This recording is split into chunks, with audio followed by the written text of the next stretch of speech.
Hello everyone, as you can see today is the release day for final boss Sariel, the Archangel Sariel. I am top 8%, I'm going to show you the team that I got top 8% with.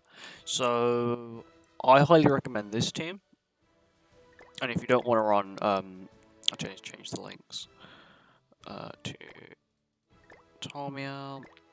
And if you want to, and if you don't want the extra attack and you want to go for swipeability, if you do struggle with this boss, you can go for hostess listen back. That also does work as well.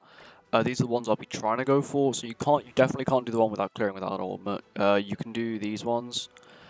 It doesn't really matter if you don't clear them, because most likely if you don't clear the 8 turns one, you've been there quite a lot of turns, so you've got a lot of points already, which is actually the best thing.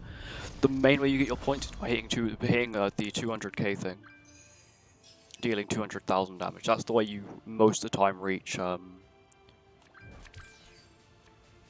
Most of the time, that's when you reach your high amount of points. So I'm probably going to go for like top 10%, maybe about just over 3k points.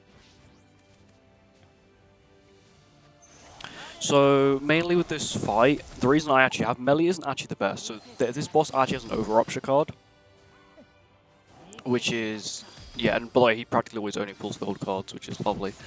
So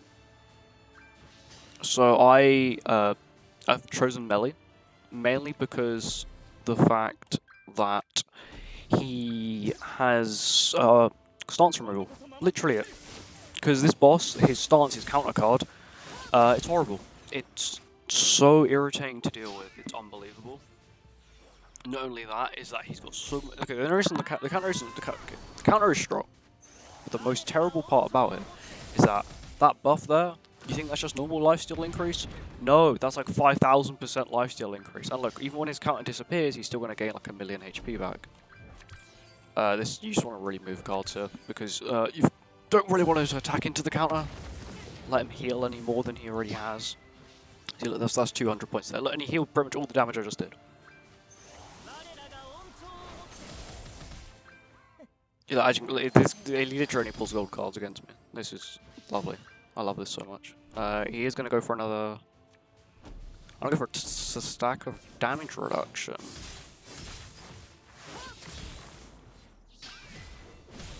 Using melee here for damage. His damage isn't the best, but his damage reduction is very useful.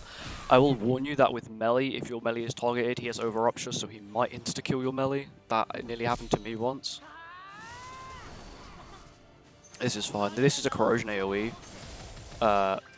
Does a lot, as you can see. The corrosion he can stack up to 5 stacks of corrosion, which can be very irritating, I'm not gonna lie. But it isn't actually the worst. So I want to ult here first before I use my my king card, just so that I can remove the counter and then kill. There we go with king. It was actually a decent run.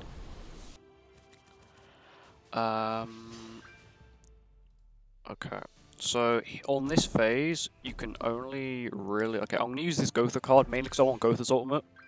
Because his ultimate is a release card, and it works with corrosion as well. It literally called corrosion release, and it's so strong.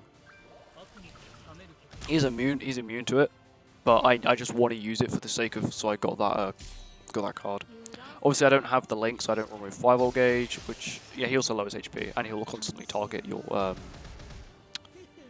good old Gotha. It's unfortunate, but Gotha is here as practically a secondary tank.